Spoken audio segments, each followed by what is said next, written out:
Bonjour et bienvenue à l'Église Jésus-Christ, Roi des Nations. Je suis Estelle Djengue, pasteur de l'Église Jésus-Christ, Roi des Nations. Et à l'occasion de ce culte du 5 décembre 2021, j'aimerais vraiment vous encourager, bien-aimés, à rejeter la paresse sous toutes ses formes. C'est rentrer dans la culture de l'homme d'être paresseux. C'est quelque chose qui finalement ne paraît pas si mauvais pour beaucoup, ou au moins pour certains. Mais dans la parole de Dieu, vous constaterez en méditant sur ce défaut-là qu'il ouvre la porte à beaucoup de choses mauvaises, en particulier à l'impudicité. Il n'est pas évident de voir le lien entre ces deux péchés, paresse et impudicité. Mais si vous laissez le Saint-Esprit vous éclairer, vous verrez que le lien entre ces deux-là est une évidence. Dieu vous aime et si vous avez fait alliance avec Jésus-Christ, vous avez reçu l'Esprit de Dieu. Et en tant que fils de Dieu, votre ADN a changé. Vous n'avez plus l'ADN de la paresse, vous avez l'ADN de la diligence qui manifeste la sanctification du Père. Je vous encourage à suivre le message dans son intégralité et n'oubliez pas que Dieu vous aime énormément.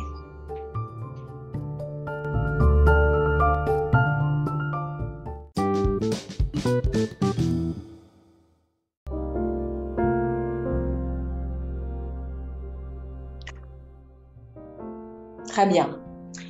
Donc, à l'occasion de ce culte du 5 décembre, on va ouvrir dans le livre de Proverbes. Proverbes chapitre 6. Proverbes chapitre 6.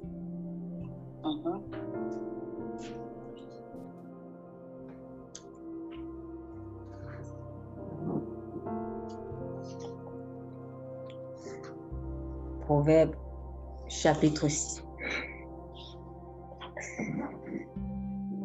Alors, je demande la lecture, s'il te plaît.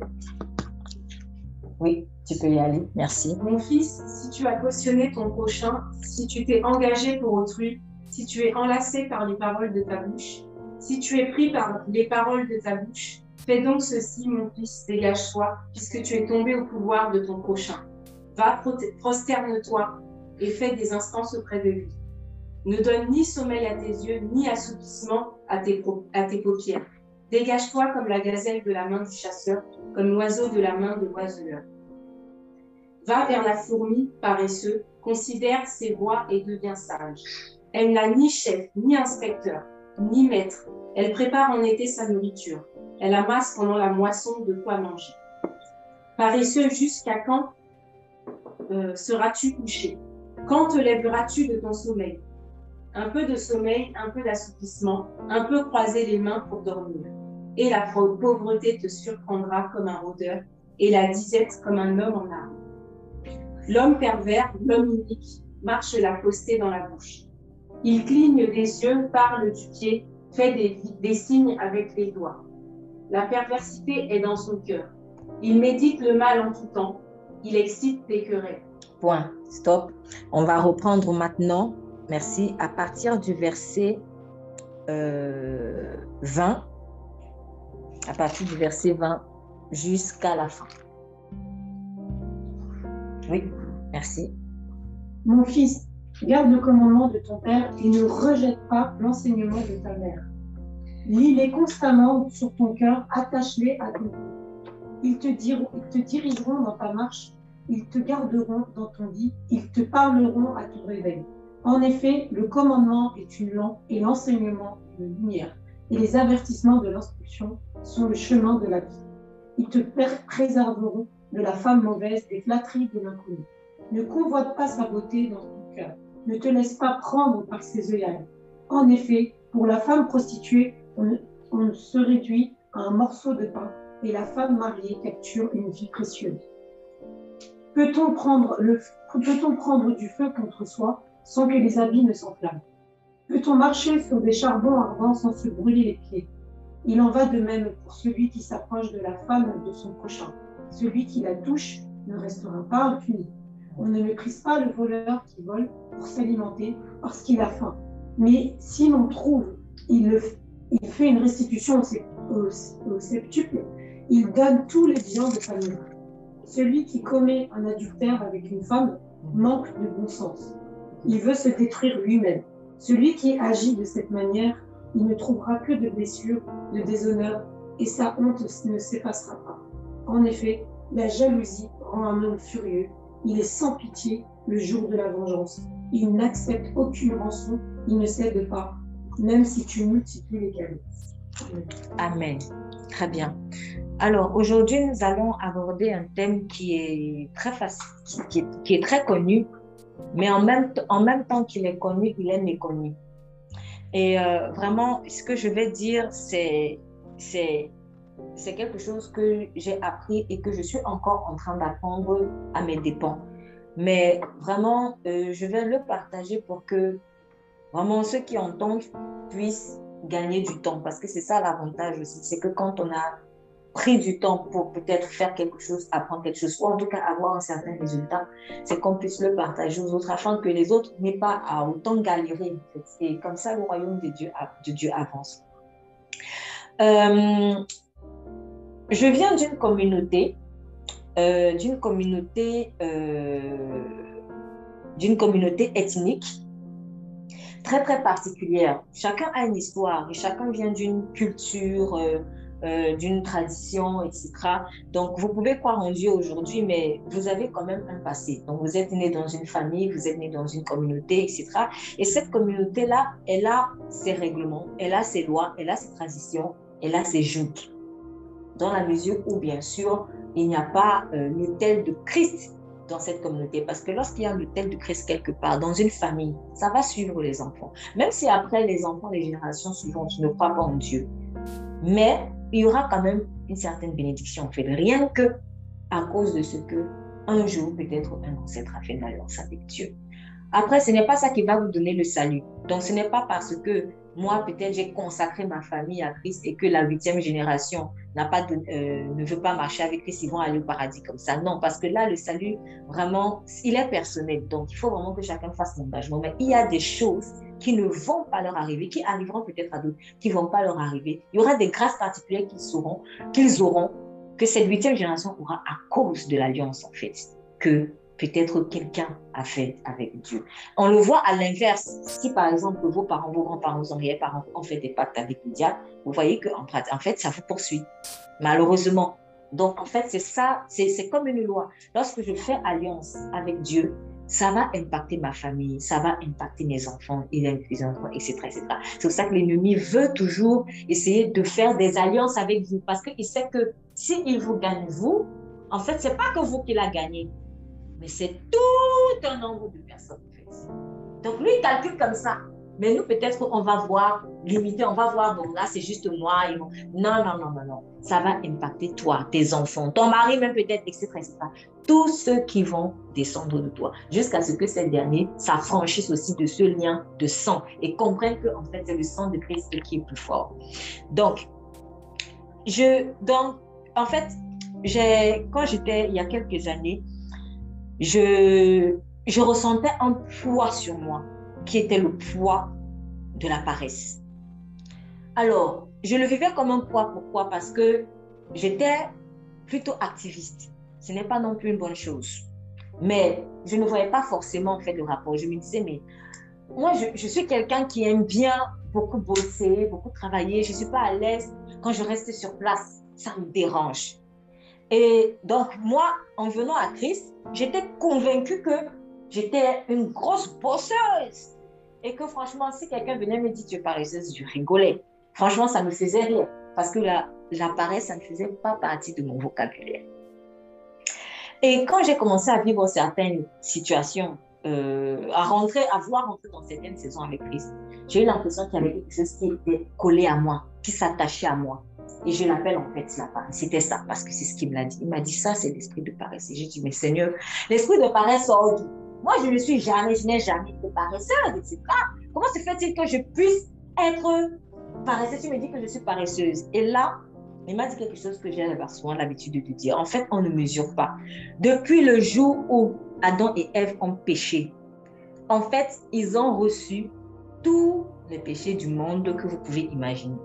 Donc, ce qui veut dire que si toi, tu crois aujourd'hui peut-être que tu n'es pas paresseux, je parle de quelqu'un qui n'a pas encore fait alliance avec Jésus-Christ. Si tu penses que tu n'es pas paresseux, en fait, c'est faux, tu l'es. Parce que la paresse était dans l'ADN du péché, donc qui t'a contaminé depuis Adam et Ève. C'est comme, je vais prendre une image que le Saint-Esprit m'a donnée. Voilà, on est entre adultes, hein, donc vraiment, je vais peut-être choquer votre sensibilité, mais c'est vraiment la réalité. Vous savez, pour faire un enfant, on a besoin de 2 gamètes sexuels, mâle et femelle. Et dans chacune de ces gamètes, il y a une information génétique de l'enfant. Peut-être certains le savent. C'est-à-dire que, en fait, quand la gamète sexuelle femelle va s'allier avec la gamète sexuelle mâle, dans la gamète sexuelle mâle, il y a toute l'information génétique de l'enfant. C'est-à-dire, il y a la couleur des yeux, il y a la couleur des cheveux déjà, il y a la morphologie, il y a tout. Tout, en fait, est à l'intérieur. Et c'est dans cette information génétique-là que, finalement, le fœtus, il va prendre forme. Donc, vous qui êtes, peut-être tu es pareil, très grand, de taille, mais c'était dans l'information génétique de la gamète sexuelle, soit de ton père, soit de ta mère. Donc, on ne sort, c'est pas le hasard. Tout est déjà programmé. Donc, ce qui veut dire que si, par exemple, bon, je le dis parce que je me souviens de certaines leçons en sciences naturelles. J'aimais beaucoup les sciences naturelles, j'étais vraiment calée dedans. Et c'est cette image de Saint-Esprit m'a rappelé. Donc, dans une famille, on peut avoir des personnes voilà, peut-être à la peau plus chabie, et d'autres à la peau plus foncée. D'accord? Donc, quand, par exemple, moi, je vais faire des enfants, si peut-être je suis très chabie, je vais faire un enfant, mais qui paraît très, très foncé. En fait, c'est parce que moi-même, j'avais probablement l'information génétique foncée. C'est juste que ce qui est sorti, c'est chabin. Mais parce que peut-être que j'ai un ancêtre, un père, une mère très foncé, en fait, c'est en moi déjà. Ce qui veut dire que le premier enfant, il pourra sortir chabin. Le deuxième enfant, il pourra sortir très foncé, mais en fait, c'était en toi. C'est juste que le spermatozoïde qui a fécondé, c'était celui qui avait l'information, je ne sais pas moi, chabin ou bref, peu importe. Donc, en fait, en fonction des personnes d'où je viens, si peut-être il y a eu, dans ma descendance, il y a eu des Chinois, il y a eu des Indiens, il y a eu, en fait, en filigrane, c'est en moi. Il y a cette information génétique en moi, en fait. Donc, ce qui veut dire que je vais faire des enfants, peut-être mais pourquoi il a les yeux comme un Chinois comme ça? Mais en fait, c'était dans la mère ou dans le père. Et l'autre, je fais encore le même enfant avec le même mari, mais maintenant, l'autre, ils sont comme un Indien. C'était dans votre information génétique. Parce que toi-même, tu as eu peut-être des ancêtres comme ça. Je donne, ça c'est une vérité naturelle, c'est scientifiquement prouvé. Mais je vais vous dire aujourd'hui, c'est aussi une réalité spirituelle. C'est pour cela que souvent, quand tu commences à rentrer dans les profondeurs avec Dieu et que tu demandes, mais Seigneur, mais pourquoi j'ai tel problème? Il te montre peut-être, je prends l'exemple comme ça, il te montre tout le temps l'image des Chinois. Tu te dis, mais moi, je suis africaine, qu'est-ce que je fais avec les Chinois? En fait, peut-être que le Saint-Esprit est en train de te dire, il y a des jougs, en fait, qui viennent de cet endroit-là, par rapport à d'où tu viens.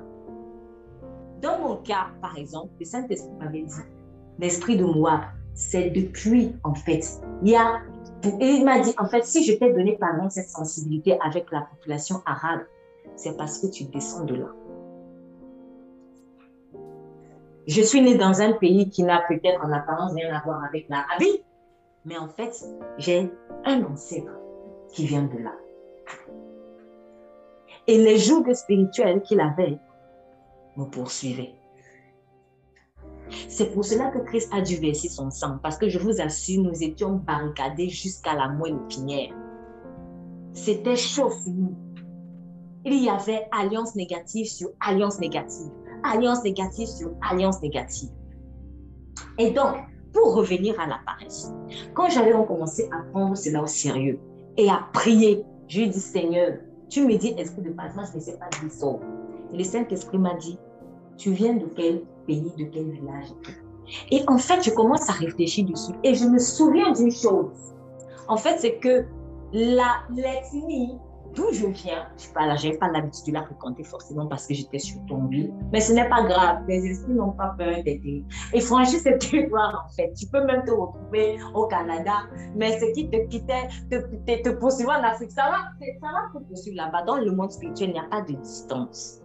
Donc, je me souviens en fait que dans le village où je suis issu, tous mes ancêtres sont issus, etc., en fait, ils ont une sorte de tradition, c'est qu'il faut craindre la tortue. Et là, le Saint-Esprit me dit, la tortue, elle est comment? Je dis, elle est lente. Et il me dit, ce que tu crains devient ton Dieu. C'est pour ça que Dieu ne veut pas qu'on ait peur de quelque chose. Ce que tu crains, non, ce dont tu as peur, parce que la crainte, c'est autre chose. On va voir la crainte de Dieu, par exemple. Mais ce dont tu as peur devient ton Dieu. En fait, c'est une idolâtrie, la peur. C'est pour ça que Satan veut toujours mettre la peur en nous, parce qu'il veut qu'on l'adore. Donc, celui qui a peur de la tortue, tu es en train de te mettre comme sur un joug de tortue. Ta vie, ça va être lent. Et c'est qu'on commence à comprendre pourquoi j'avais l'impression, parce que parfois, quand je suis rentrée en jeûne, j'ai commencé à prier pour comprendre la racine, en fait, de ce poids-là. Parce que plus je voulais faire des choses, surtout des choses importantes. Quand je rentrais dans une nouvelle saison, j'avais l'impression que je devenais plus lente, plus paresseuse. Mais je savais que ce n'était pas moi. Parce que je ne suis pas comme ça. Mais c'est comme si là, quelque chose se réveillait et te rappelait que tu es comme ça. Parce que tu viens de chez nous. Et après, je voyais aussi je faisais des songes ou des visions où je voyais comme si le pied était attaché quelque part. Et je me dis, mais oui, parce qu'il faut marcher lentement. Tous ceux qui viennent de là où tu es, ils ont ce joug puissant de paresse. La paresse, c'est un esprit. Au-delà d'être un caractère, c'est un esprit. Mais ce n'est pas juste une question d'ethnie. En fait, ça remonte plus haut, le péché d'Adam et Ève. Donc, toi qui crois, ou moi qui croyais, parce que là, je vais parler de moi, et que ça touche d'autres personnes. Donc, moi qui croyais être très travailleuse, en fait, c'est quand je suis venue à Christ que j'ai réalisé que je n'étais pas travailleuse, en fait. Parce que le travail que je faisais, comme ce n'était pas une qualité qui venait du Saint-Esprit, donc ça ne pouvait pas confronter, en fait, cet esprit de paresse. Il a fallu que le Saint-Esprit me donne la vraie diligence. Voilà. En dehors de Christ, tu ne peux pas être diligent. C'est en Christ que tu apprends la vraie diligence. En dehors de Christ, tu ne peux pas être hospitalier. C'est en Christ que tu apprends la vraie hospitalité. En dehors de Christ, tu ne peux pas connaître le vrai amour. C'est en Christ que tu vas connaître ce que c'est que aimer. C'est en Christ qu'on a les véritables qualités. Donc, moi qui croyais être très diligente, parce que les gens me félicitaient pour ça. Oh, franchement, on est travaillé avec toi. Toi, c'est du type au tac, tac, tac, tac, tac. Et ça, là, c'était le monde. C'est néant. Quand tu viens à Christ, on recommence à zéro. Ça, c'était dans l'arbre du bien et du mal. La preuve, comme maintenant je suis venue à Christ, bizarrement, boum, je deviens paresseuse. Donc l'ennemi me trompait. Il voulait me faire croire que je suis diligent pour que jamais je ne soupçonne qu'il y a un jour de paresse sur ma vie. Alors, quel est l'intérêt maintenant de l'esprit de paresse de se cacher? C'est qu'en réalité, c'est maintenant en fait que je viens de découvrir, l'esprit de paresse, c'est l'esprit d'impudicité. Et quand je demandais au Saint-Esprit, mais comment, Seigneur, ok, je luttais, je commençais à dire, ok, Seigneur, je comprends, oui, le jeu, tout ça. J'ai prié, tout ça. C'est vrai qu'il y a eu beaucoup d'améliorations. Mais plus je continuais encore à monter en puissance, de temps en temps, j'avais l'impression que ça revenait, mais encore de façon plus puissante. Et là, le Saint-Esprit me dit, maintenant, il faut que tu passes à une nouvelle étape de la révélation. En fait, la paresse, l'esprit de paresse, là, c'est un esprit d'impudicité, c'est l'impudicité, en fait. Et si tu ne sais pas, en fait, que c'est lui, tu ne pourras pas, en fait, avoir la bonne stratégie, si je peux parler de guerre, quand il faut faire guerre. La paresse et l'impudicité.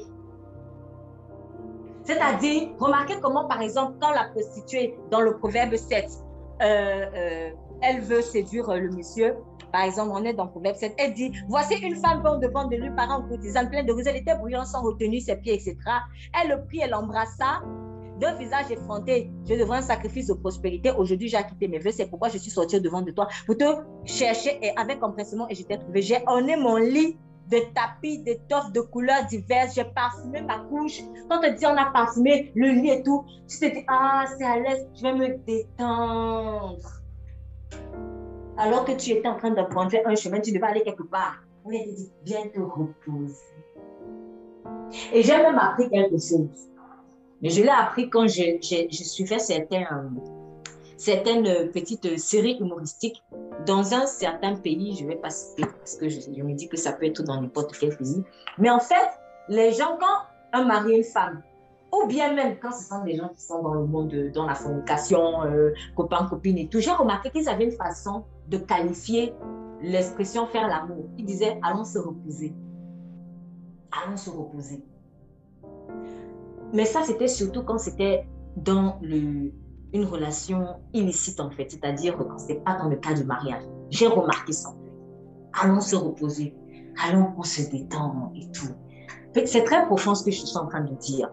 Mais je vous assure, donc ça peut ne pas être facilement perceptible. Et ce n'est pas maintenant pour avoir peur du repos. Attention. C'est juste qu'il faut qu'on apprenne à qualifier les choses désormais selon le Saint-Esprit, en fait. Et la paresse, dès que vous appelez la paresse dans votre vie, en fait, vous avez appelé l'impudicité. Quand le diable veut te pousser à être paresseux, c'est un esprit d'impudicité qui est en train de t'annuler. Et tu vas être à un moment donné séduit par ça. Tu ne feras pas forcément le lien. Et je vous assure, c'est ça. Et je vais vous donner l'exemple de quelqu'un, un exemple pratique, de quelqu'un en fait qui est tombé dans ce piège. Et vous allez voir le lien avec la paresse et l'impudicité. On va dans le livre de Samuel, 2 Samuel. 2 Samuel, chapitre 11. 2 Samuel, chapitre 11. Est-ce que tu peux faire la lecture, prodige? 2 Samuel, chapitre 11, je te dirai quand tu t'arrêteras. 2 Samuel, chapitre 11.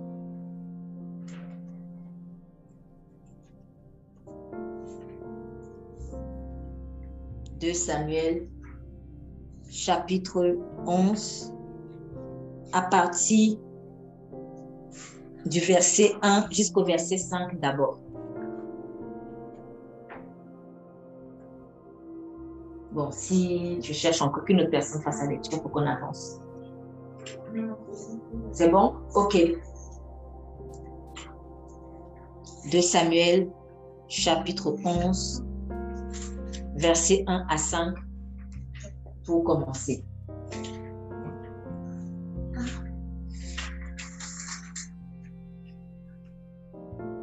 À 7. 5. 1 à 5. L'année suivante, à l'époque où les rois partent en campagne, David envoya Joab avec ses serviteurs et tout Israël semer la dévastation chez les Ammonites et faire le siège de Rabat. Quant à lui, il resta à Jérusalem. Un soir, David se leva de son lit. Comme il se promenait sur le toit du palais royal, il aperçut de là une femme qui se baignait et qui était très belle. David fit demander qui était cette femme et on lui dit, n'est-ce pas Bathsheba, fille d'Eliam et femme d'Uri, le Hittite. David envoya alors des messagers la chercher. Elle vint vers lui et il coucha avec elle alors qu'elle venait de se purifier après ses rites. Puis elle retourna chez elle. Cette femme tomba enceinte et elle fit dire à David, je suis enceinte. Amen. Donc, voilà que on a le roi David il y avait une guerre. Et on nous dit qu'il a envoyé Joab, donc le chef de l'armée, pour faire la guerre avec tout Israël, contre les enfants d'Ammon. Mais David, lui, il est resté à Jérusalem. On aurait pu juste dire, David a envoyé Joab, et puis ça s'arrêtait là. Mais chaque phrase de la Bible a un sens. Mais, donc, cependant, David, lui, il est resté à Jérusalem. Et quand il est resté dans Jérusalem, il faisait quoi? Parce qu'un roi doit travailler, en fait. Enfin, un roi, après, le roi peut se reposer aussi, c'est vrai. Mais on peut se dire que lui, il est resté à Jérusalem, peut-être faire autre chose d'important.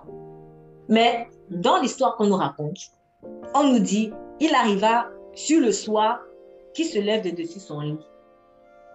Donc, quand tu te lèves de ton lit le soir, c'est que je ne sais pas si la journée tu as dormi, peut-être toute la journée tu as dormi ou tu tournais sur le lit en fait. En fait, ça fait penser à quoi en fait par rapport à Proverbe 6 que nous venons de lire. On a dit dans le Proverbe 6 que nous venons de lire tout à l'heure,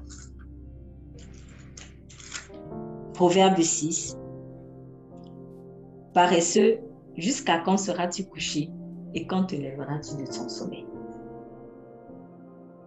Paresseux, jusqu'à quand resteras-tu couché et quand te lèveras-tu de ton sommeil? Voilà donc David qui n'avait rien à faire. En fait, il était en train de paresser. Il aurait mieux fallu sûrement qu'il reste, qu'il soit en guerre avec les autres ou qu'il fasse autre chose parce que sûrement un roi est occupé. Mais ce n'était pas le temps de dormir. Et David apparaissait. Qu'est-ce qui s'est passé à ce moment-là qu'il apparaissait comme par hasard? Il se lève et il se promène sur la plateforme. Ah, je suis fatiguée, je dis bon, je me promène, on se balade. Je me souviens que quelqu'un m'avait sorti ça. Au moment maintenant je vous parle, ça me revient. Une histoire de quelqu'un qui un jour m'appelle.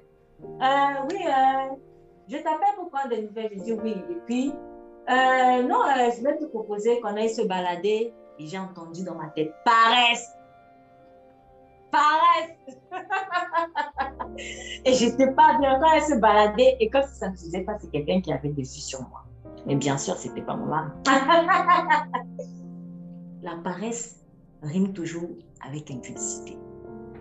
C'était un esprit d'impudicité qui animait ce monsieur en fait. On va se balader. Je n'ai pas que ça à faire. Je n'ai pas dit maintenant que vous ne devez pas aller vous balader. Mais à chaque fois, je suis un peu contente. Parce que l'autre inverse dans lequel vous pouvez tomber, je le dis parce que je suis tombée là-dedans. Je dis, OK, à partir d'aujourd'hui, dès que je restais un peu tranquille, j'ai commencé à avoir peur. Non, ce n'est pas ce que Dieu demande.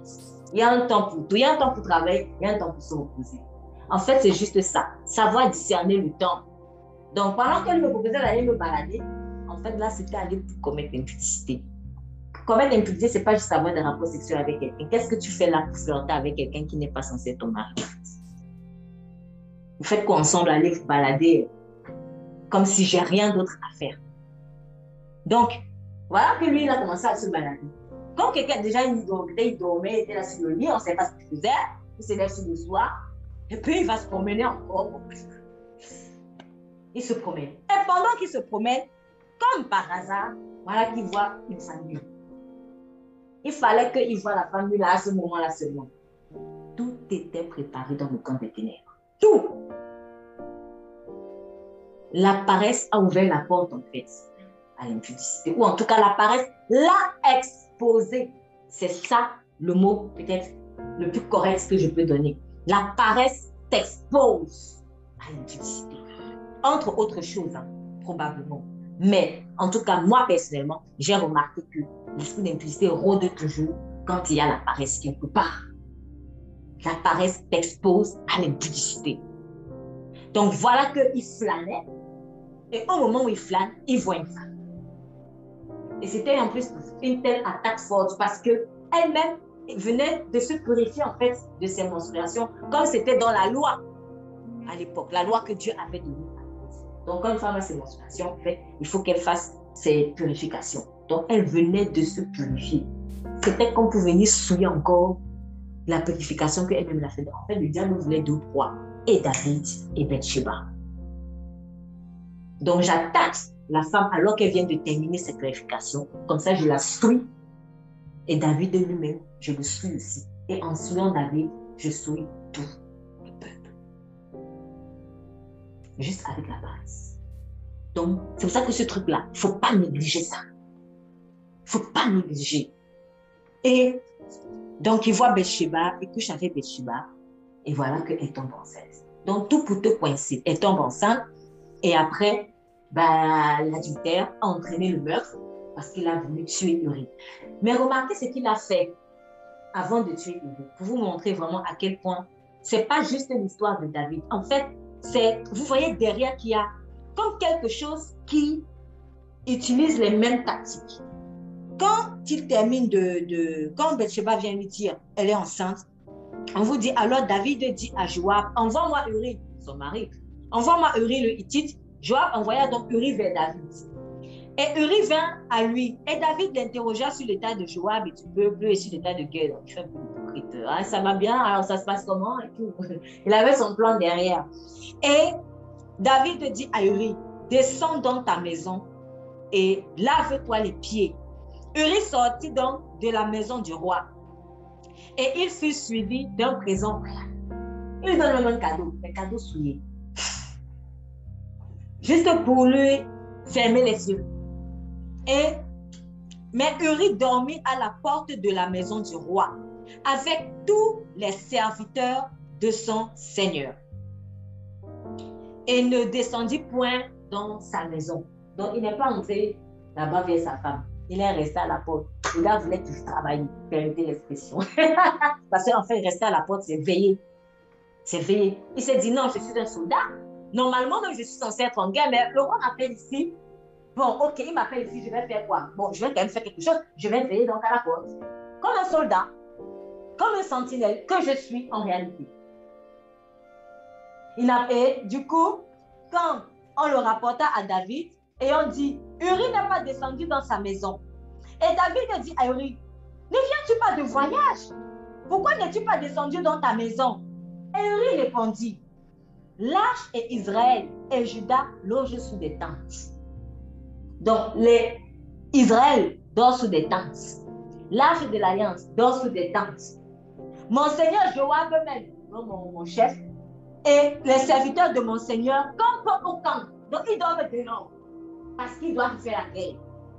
Et moi, j'entrerai dans ma maison pour manger, pour boire et pour coucher avec ma femme. Vous voyez, quand je vous disais que parfois le repos, mets-toi à l'aise. Mets-toi à l'aise. Il a réfléchi, il m'a dit, mais comment je vais me mettre à l'aise? Je vais manger, je vais boire et je vais coucher avec ma femme. Pendant que les gens sont en train de faire la guerre et moi, je suis un soldat. Ah non, moi, je dois bosser. Le minimum que je puisse faire pour quand même obéir au roi, c'est de rester à la porte et de veiller. Parce que s'il rentrait dans le camp pour aller faire la guerre, il allait désobéir au roi David. Donc, par respect pour l'autorité, quand même, il s'est dit, bon, ok, le minimum qu'on va faire ici en Israël, c'est de veiller. On reste à la porte, mais je ne rentre pas me pavaner. Donc, remarquez ce que, en fait, qu'est-ce que David a fait? David voulait pousser à la paresse Joab, comme lui-même. C'était la paresse qu'il avait utilisée. Est-ce que vous voyez, c'est la même stratégie. C'est là où vous comprenez que ça fait, c'est un esprit qui est derrière. Le diable ne change pas souvent de tactique. Il change souvent, mais en fait, c'est juste la couleur qui change, mais le fond, c'est le même. C'est l'esprit. David voulait faire à Uri ce que lui-même, il a fait. Je paresse et après, je commets l'adultère.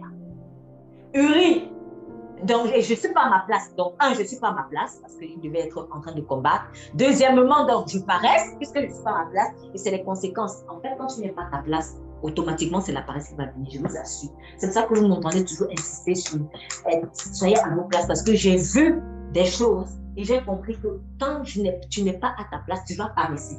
Parce que tu ne peux être actif que quand tu es dans ta place. Mais quand tu n'es pas dans ta place, qu'est-ce qui se passe? J'ai rien à faire, en fait. J'ai rien à faire. Et là, la paresse dit bonjour. Donc, David n'était pas à sa place. Du coup, il a paressé. Et comme il a paressé, il s'est ouvert, exposé à l'impudicité. C'est la même chose qu'il voulait faire à Joab. Donc, David était déjà devenu un instrument du diable.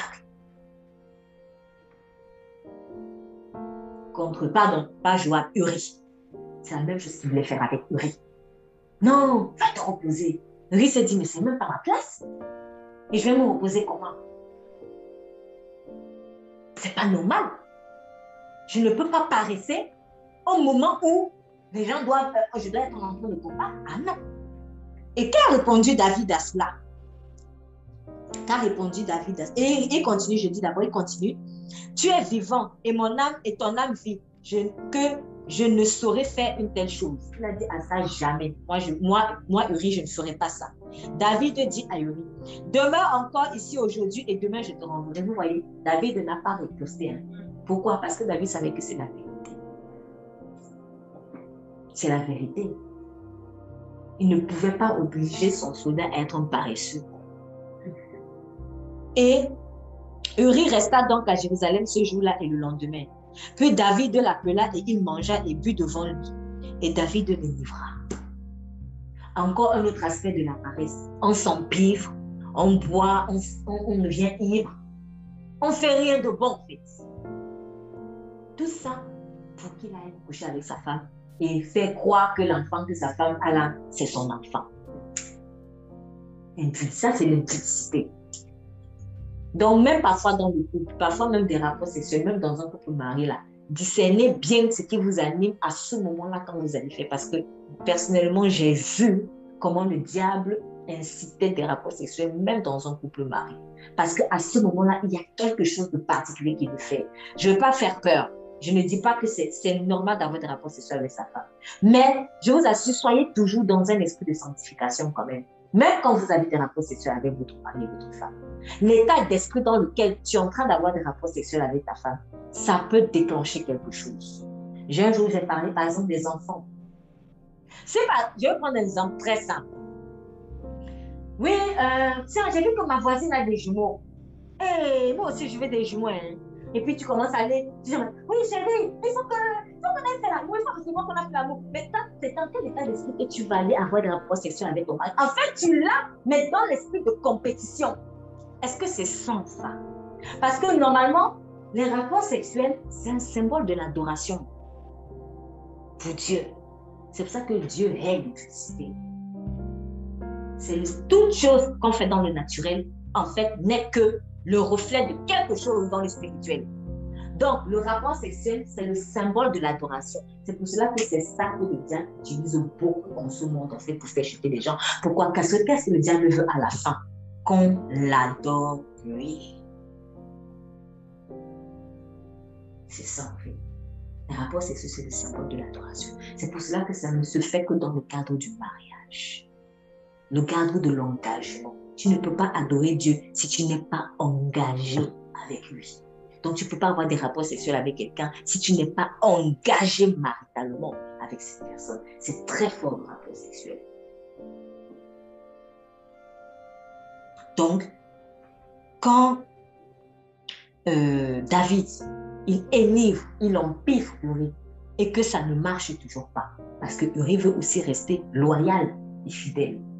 Ça m'a fait mal parce que je me suis dit, ouais, il veut vraiment rester fidèle et loyal même à David.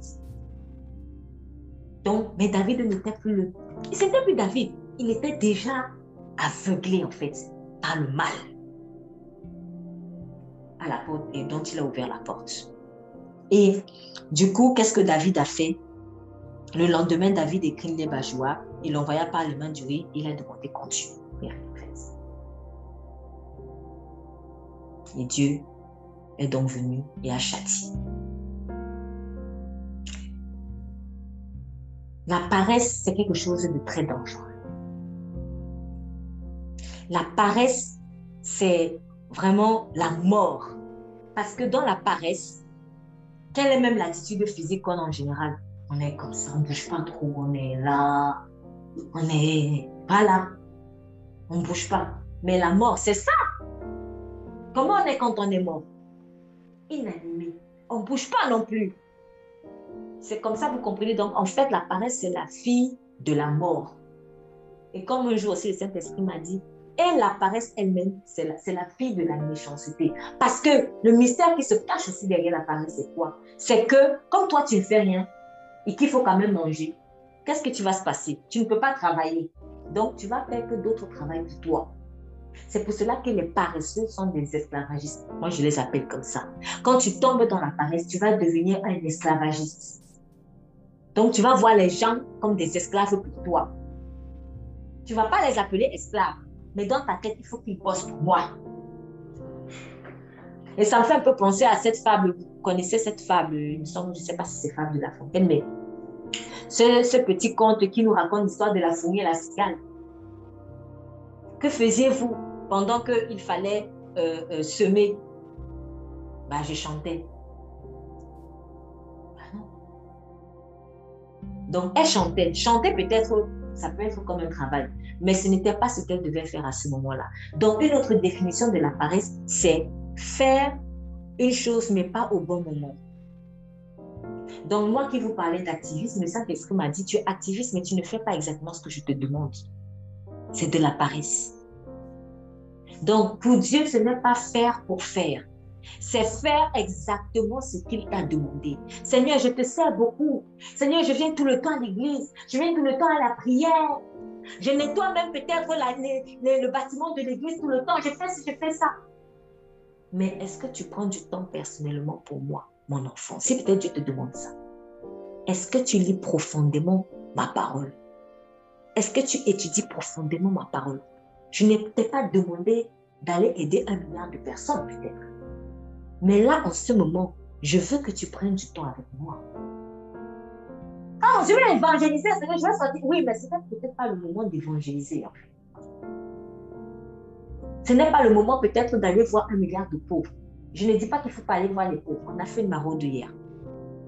Mais il faut que chaque chose se fasse au bon moment. Car lorsque ça ne se fait pas au bon moment, je suis déjà dans la paresse. Mais ce n'est pas la définition de la paresse qu'on a dans le monde. C'est pour cela qu'on a du mal à la discerner. Et je vous assure, la paresse, c'est un esprit. Si tu l'ouvres la porte, il entre. Et il t'attache. Et il t'empêche d'avancer. Il t'arrête au pied.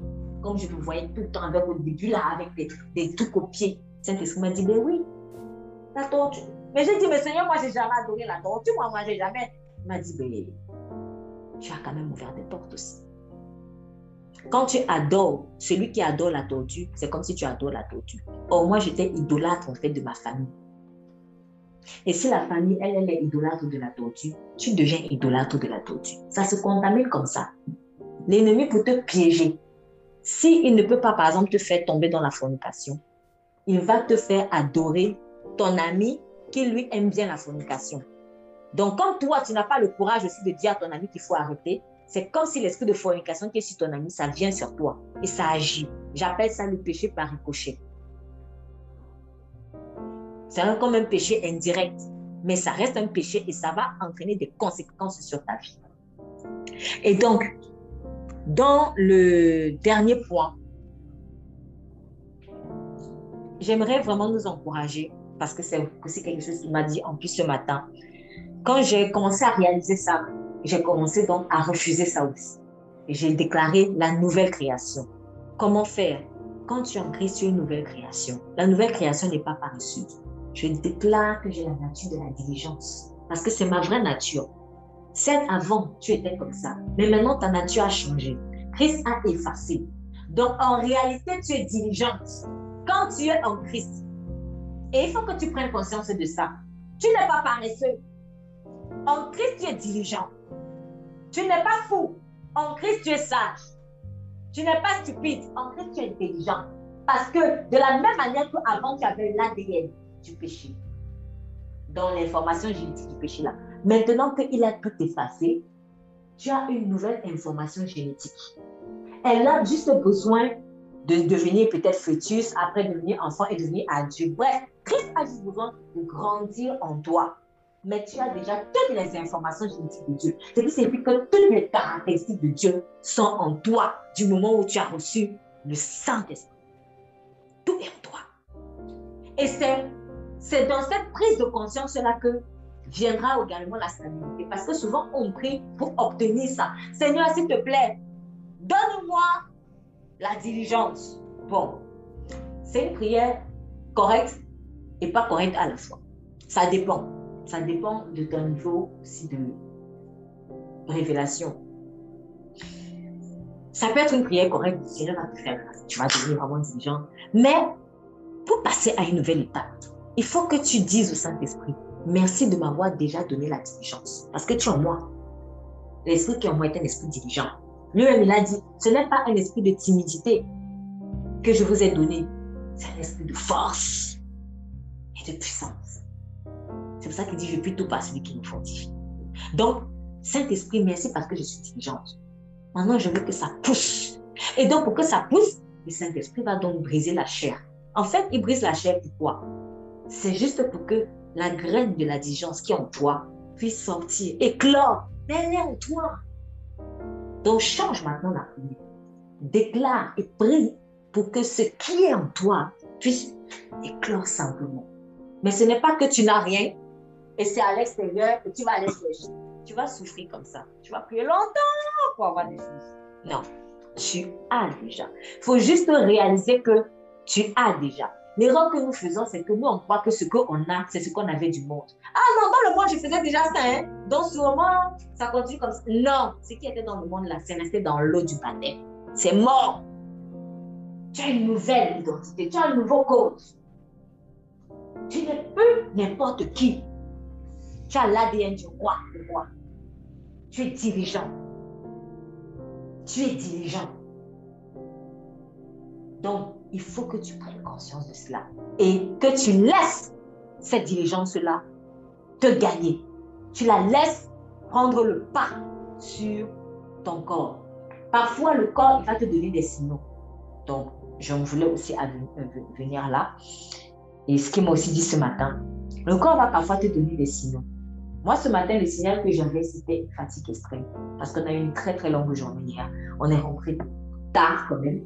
Moi, j'ai dormi à 1h, un peu plus d'1h du matin. En plus, il fallait encore faire la prière de 6h et tout ça, de propulsion. Donc, franchement, j'étais plus que claquée. Sans compter que j'étais déjà pas dans des prédispositions physiques énergiques. Et là, je me disais, ouh, là, j'ai besoin de repos. Là, je sens même ma tête, je sens des vertiges. J'étais fatiguée. Et là, je me dis, non, Seigneur, un peu de repos. Dès qu'on fait la prière, je me repose un peu parce que sinon, je ne pourrais même pas faire l'enseignement aujourd'hui. Et à ce moment-là, le temps que j'ai voulu récupérer un peu, j'ai fait un rêve. Et dans ce rêve-là, donc, je ne vais pas rentrer dans les détails. Mais c'était des lignes, c'était de l'électricité, c'était des... Quand je me suis réveillée, je me suis dit, mais Seigneur, c'est quoi ces scènes impures? Saint-Esprit m'a dit, la paresse. Parce que dans le songe, j'entendais une voix qui était en train de dire, dépêchez-vous, Seigneur, dépêchez-vous, sinon vous allez arriver en retard. J'entendais cette voix. Et je ne comprenais pas le rapport entre ça et des gens qui sont dans l'impudicité, qui sont fidèles. Je ne comprenais pas, en fait. Et quand je me suis réveillée, Saint-Esprit m'a dit, c'est la paresse. Attention, ne te laisse pas gagner. Là, tu as attaqué. Et toi, tu croyais que, moi, je croyais que, en fait, ce que je vivais, c'était normal.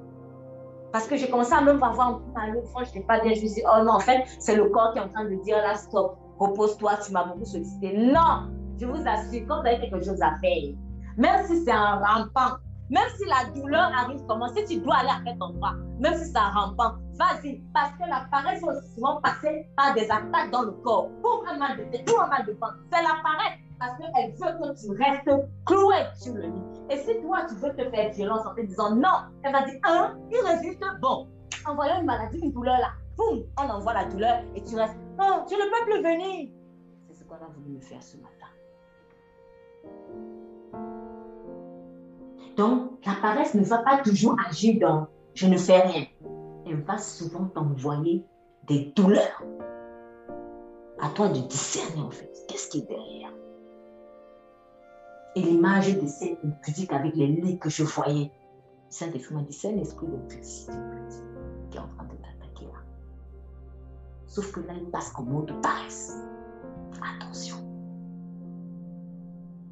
Attention. C'est pour cela que généralement, quand les gens sont dans la nature aussi de la paresse, ils ont beaucoup de pensées impures. Beaucoup, je vous assure, ils ne vous disent pas parce que les gens, on va pas, c'est pas facile de venir dire à quelqu'un là où tu me vois là, je suis obligée par des pensées. Quand je vois une femme, forcément que je cours derrière. Quand je vois un homme, non, c'est gêne. Mais quand tu te laisses gagner par la paresse, tu vas être attaqué en fait par ces pensées-là parce que c'est l'esprit d'impudicité qui te pousse à faire ça. C'est le même esprit qui par exemple, les gens qui font la prostitution.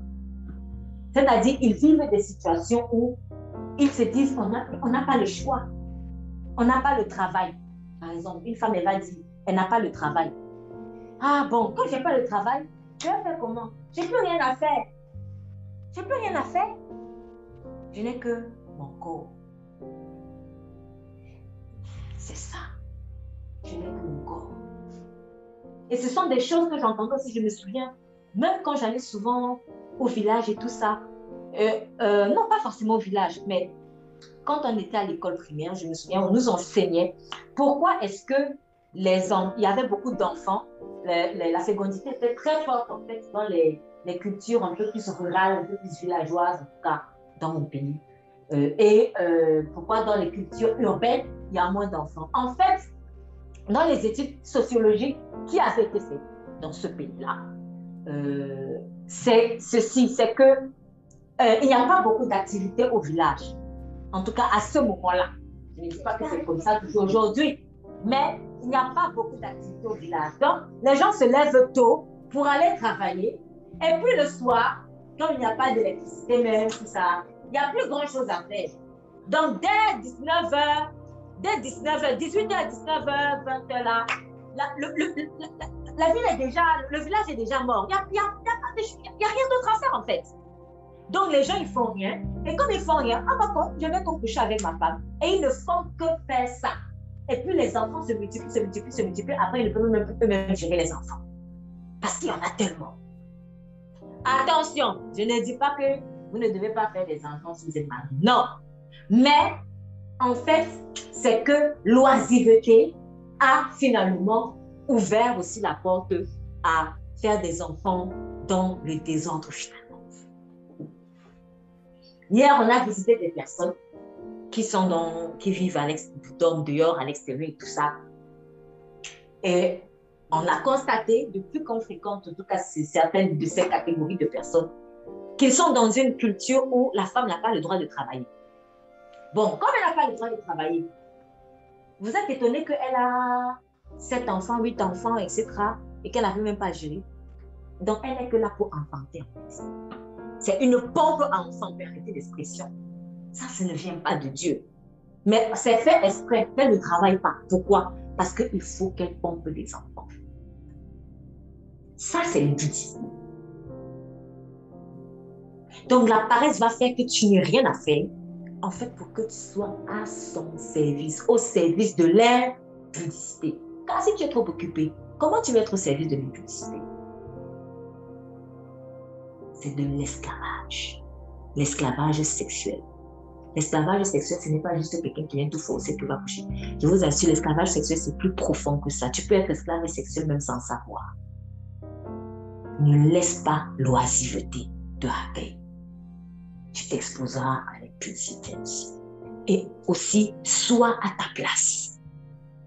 Donc, il ne faut pas être activiste pour être activiste. Sois à ta place. Seigneur, ce que je fais là, est-ce que c'est toi qui m'as demandé vraiment de faire ça? Tu demandes au Saint-Esprit. Saint-Esprit, là, je pense que je suis en train de te servir. Mais est-ce que je suis vraiment en train de te servir? Moi, c'est ce que je pense.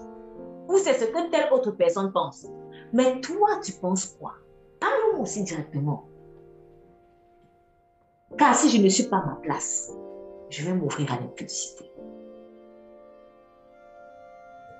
Donc, troisièmement, ne laissons pas les signaux du corps nous dominer. Donc, du jour au lendemain, je ne me sens pas bien et tout. Là, la paresse qui veut te paralyser.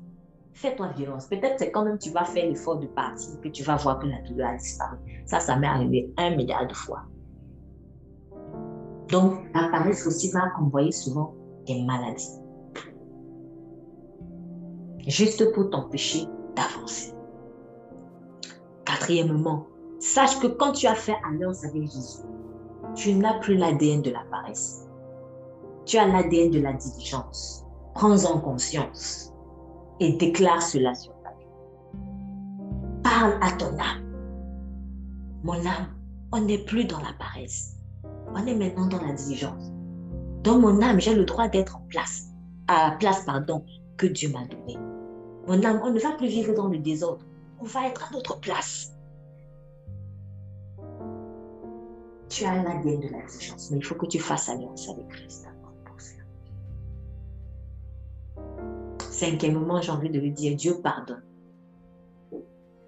Je vais souvent parfois chuter dans la paresse encore, mais il ne faut pas oublier que le Saint-Esprit de Dieu est là. Il pardonne. Donc, je dois invoquer simplement le sang de Jésus. Seigneur, je te remercie parce que ton sang a coulé à la croix pour me pardonner ce péché-là. Le Seigneur a versé son sang pour les péchés passés et pour les péchés qu'on va faire encore demain. Donc, il savait que tu allais jouer. Donc, croyons en cela. J'avais dit que j'allais terminer, mais je vais juste dire un truc qui me fait un peu rigoler. Je vais terminer par ça avant la prière. Je me souviens qu'avant, pour parler encore de la paresse, c'est notre tactique de la paresse. Je voulais tout le monde servir Dieu avant de connaître Christ. Mais c'était bien sûr avec des moyens charnels, puisque je n'avais pas vraiment fait encore une rencontre avec Christ. Et j'avais remarqué une chose. Chaque fois que j'allais à l'église, on est assez souvent les messes. Chaque fois que j'allais à l'église, dès que j'arrivais, dès qu'on commence à parler de la parole, et un jour, je me suis rendu compte d'une chose. C'est que tout le monde était là en train qu'on louait. Dès qu'on a commencé à parler, dès que l'enseignement a commencé, j'ai un peu ouvert les yeux. Beaucoup de gens dans la salle, comme au même moment, tout dorment. Et moi, au moment où je commençais à ouvrir les yeux vraiment sur ce truc de torture, tout ça, etc., je vous assure, quand tu ouvres les yeux, là, tu vois comment le diable se réveille. Et l'une des choses, en fait, que l'ennemi essayait de faire contre moi, c'est que c'est ce truc de sommeil-là qui venait tout le temps maintenant. C'est-à-dire, tu as bien dormi toute la nuit, tu t'assois et j'avais une fois entendu comme si on m'avait donné un coup à la tête. Et puis, à ce moment-là, boum, je me suis endormie. Ça m'est arrivé même en plein entretien de travail. Et c'est là où j'ai compris que non, ce n'est pas en fait moi qui suis paresseuse. Il y a un esprit là qui me dérange. Il faut que je règle ça. Et ça a été réglé. Ça a été réglé. Parfois, le Saint-Esprit laisse faire certaines choses juste pour que tu réalises qu'il y a un problème derrière. Parce que si tu ne réalises pas, tu penses que tout est normal. Ah non, je m'endors souvent. Je vais souvent dire ça. Ah bah tiens, je m'endors souvent vers telle heure et tout. Mais en fait, non. C'était programmé. C'est vrai. À cette heure-là de la journée, il fallait absolument que je dors. Mais le Saint-Esprit m'a dit non, ça, ce sont des jours sataniques. Ce sont des jours sataniques. Il faut dormir à nuit. Pourquoi c'est à la même heure, à ce moment-là? Le Saint-Esprit m'a dit c'est parce qu'il y a justement quelque chose. Il y avait un pacte qui avait été fait contre toi, dans ta vie, dans ta famille, à cette heure-là. C'est pour cela qu'à cette heure-là, c'était cyclique. À chaque jour, il fallait que le sommeil nous prenne. Mais moi, je pensais que c'était normal. On vit souvent des choses, mais on a accepté. Il faut refuser les jours sataniques sur nos vies. Soit c'est les mêmes heures que quelque chose arrive, soit c'est les mêmes dates, soit c'est les mêmes circonstances. Il faut refuser ça. Donc, le fait souvent de s'endormir en plein enseignement, je vous assure, c'est spirituel. C'est pour ça qu'il faut beaucoup prier pour les cultes.